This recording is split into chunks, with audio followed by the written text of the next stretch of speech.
Hey, today we're talking about how to break the lock on fat burning.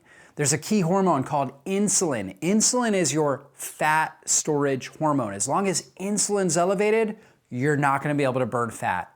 So what does insulin do in the body? Insulin's job is to take sugar out of your bloodstream, put it into the cells where it can be used for energy. The issue is, as long as insulin is elevated beyond a certain threshold, it will also block fat burning. We call that lipolysis, right? So when we are able to burn fat, it's called lipolysis. Insulin inhibits lipolysis. And so it's really key that we follow an insulin-friendly diet in order to burn fat effectively. But most people out there are actually eating foods that are marketed for weight loss. Maybe they say low fat, maybe they say heart healthy, but they actually trigger large releases in insulin in the bloodstream. And again, as long as insulin is elevated, we're not going to be able to burn fat effectively for fuel. And so one way that you can actually look at your insulin is do a fasted insulin test. So the next time you're going in for blood work, or you can even call your doctor right now and say, I want some blood work, ask for a fasted insulin test. Now by fasted, it means you eat dinner. Let's say you finish dinner at 7 p.m. You wait until 8 a.m. the next day, right? So roughly 12 to 14 hours after you finish your last meal. And then you get blood work done and you look at your fasting insulin levels. Your insulin level should always be under 6. If it's up over 6, it's telling me you have high insulin and you're not able to burn fat. Literally, the brakes are on in the car. So if you're trying to drive the car, but the parking brake is on, you're not going far. Well, it's kind of the same thing. If you're trying to burn fat, but your insulin is elevated and you're living a lifestyle that increases insulin, you're not going to burn fat for fuel. So what do we do in order to bring insulin down? Well, first off, we need an insulin-friendly diet. What does that look like? It's a diet that prioritizes real food over processed food. Anytime food is highly processed, we call it ultra-processed, it actually increases the amount of glucose that elevates in our bloodstream and increases the amount of insulin that goes up. These ultra-processed foods are high in high glycemic carbs, chemicals, as well as seed oils. And these seed oils damage the mitochondria within the cells and don't allow us to be able to utilize fat for fuel effectively. So we become obligate sugar burners. We get stuck in sugar burning mode because we're consuming these damaged seed oils. So we've got to avoid those things altogether. We want to focus on real healthy foods, grass-fed animal products, colorful fruits and vegetables, healthy fats, things like high polyphenol extra virgin olive oil, avocados. That's what we want to focus on. We want to make sure we dial in our protein. I recommend getting 30 to 50 grams of protein per meal and sometimes even more. That protein is very satiating, so it stops us from feeling hungry, stops cravings, but also it helps stabilize that blood sugar. So when we prioritize the protein, we're going to have more stable blood sugar. We also want to make sure we have healthy fats, and most of the time, the fats are going to come in the protein foods. So if we're eating grass-fed animal products, we're going to get good healthy fats in there. Pasture-raised eggs, pasture-raised dairy if you're able to tolerate that, like a Greek yogurt, for example, or organic Greek yogurt. We also want to go as organic as possible because we want to reduce the amount of chemicals that damage and poison our mitochondria. The healthier our mitochondria are within the cells, the better they're going to be able to use fat for fuel, and the less insulin imbalances we're going to have, and the better we're going to burn fat. So chemicals poison the mitochondria and don't allow us to burn fat for fuel. So less chemicals, the better we're going to burn fat. So going as organic as we can, that's always going to be key, right? Trying to go organic with our produce, trying to go organic with our animal products as much as possible. You're not going to be able to do it 100%, but as much as possible, that's going to be really key here. So that's an insulin-friendly diet, prioritizing protein, making sure we've got healthy fats in each meal, making sure we've got colorful fruits and vegetables up to our level of tolerance of plant-based foods. That's going to be important there. So number 2 is making sure we're getting exercise, getting out and moving, getting out and taking walks throughout the day, making sure we're doing also some high-intensity exercise. I recommend getting at least 10,000 steps every day. You can get all different types of, Fitbits and different trackers to track your steps. You should be getting 10,000 plus steps a day, but then also on a regular basis, at least let's say 3 days a week, getting some sort of high intensity exercise in.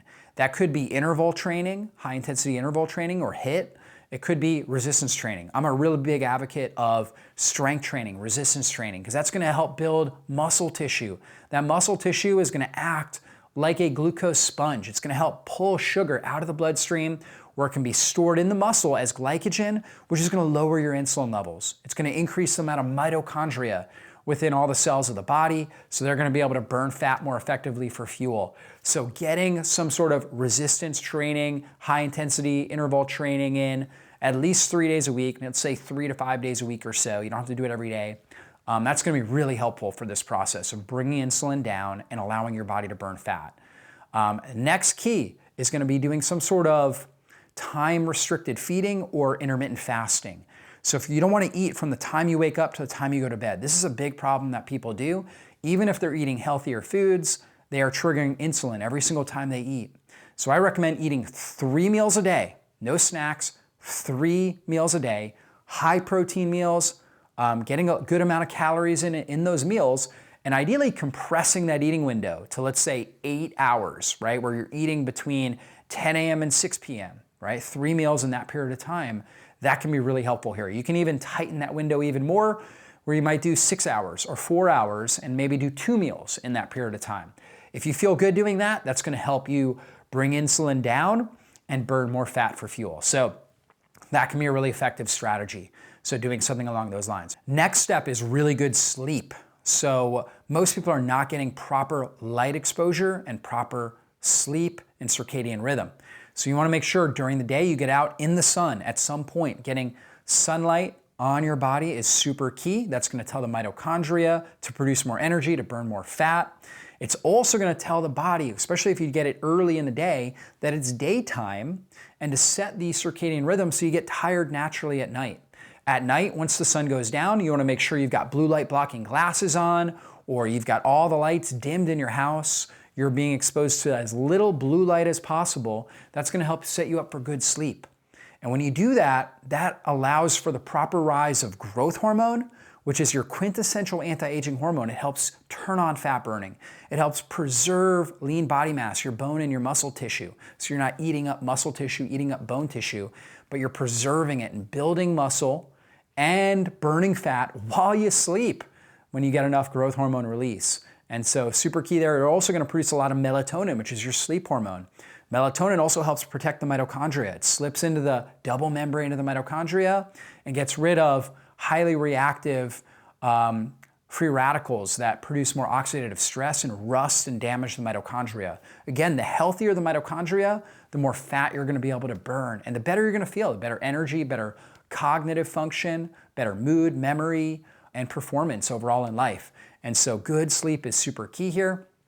Then we can also do things like using heat and cold strategically, right? We can get in a sauna, for example. That high heat actually helps bring down insulin and improves blood sugar. It also helps improve insulin sensitivity, where our body's good at responding to insulin. It helps get rid of damaged cells that are just taking up space, what we call zombie cells, and helps stimulate healthier mitochondrial function. We can also get extreme cold exposure. Could be a cold shower, for example, or finishing your shower. Last 30 to 60 seconds with cold water will stimulate your mitochondria and stimulate fat burning, particularly the brown fat will actually stimulate, it will turn certain types of fat called beige fat into brown fat, which is very metabolically active fat, right? So it switches over that type of fat and helps get rid of visceral fat when we do that, and helps protect our body and improve mitochondrial function. So cold exposure, again, you could finish up a shower with cold water. You could also do a cold plunge. And that can be really, really helpful, where you're doing something for, let's say, a minute, 2 minutes, maybe up to 3 minutes in real cold water.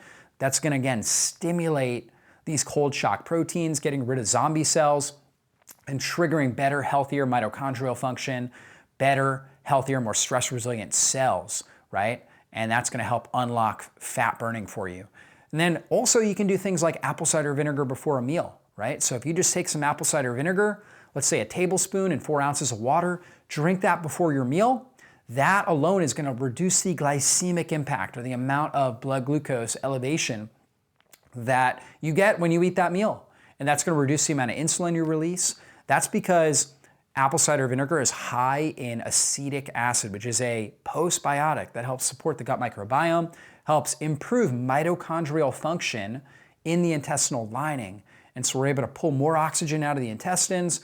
We're able to have a better, healthier, more stress resilient intestinal lining. We're gonna have a better microbiome that way, and that's gonna help reduce blood sugar imbalances and improve insulin sensitivity. So apple cider vinegar, really key here, a very easy strategy that we can apply. And then we can also add in some key supplements, things like, for example, chromium and vanadium. Both of those trace minerals have been shown to improve insulin sensitivity, and a lot of people are deficient in these trace minerals because they're eating high processed food diets, they're not eating organic foods, they're lower in these key trace minerals. Other compounds, things like berberine, alpha lipoic acid, these have been shown to improve blood sugar and insulin sensitivity better than drugs like metformin with less side effects, right? With really no side effects.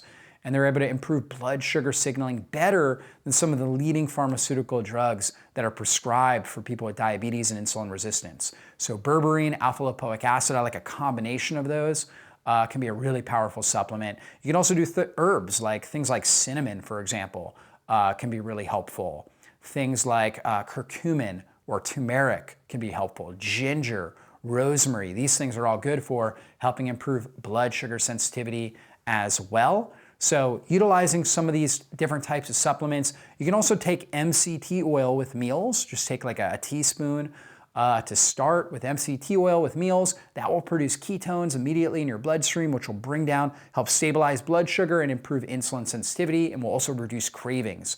So MCT oil can be helpful. I really like a C8 only MCT oil. We have one called Keto Brain that can be really, really helpful here, that will have people use with meals to reduce cravings, improve cognition and energy production after meals, and to help support insulin sensitivity in their body. So really powerful stuff here. Guys, this is a game changer if you put this into action. This insulin-friendly diet, right, and all the strategies I talked about is a game changer when it comes to fat burning and allowing your body, your cells, to really thrive. So go ahead, put that in action, and I'd love to hear about it. Hey, if you enjoyed this video, be sure to check out my channel, browse the various videos that I've done on similar topics, and also make sure you subscribe to my channel and hit the bell button. That way you get notified whenever I put up a new video training. Thanks so much for being a part of our community here, and I really hope you enjoy the videos that we're putting out on a regular basis. Be blessed.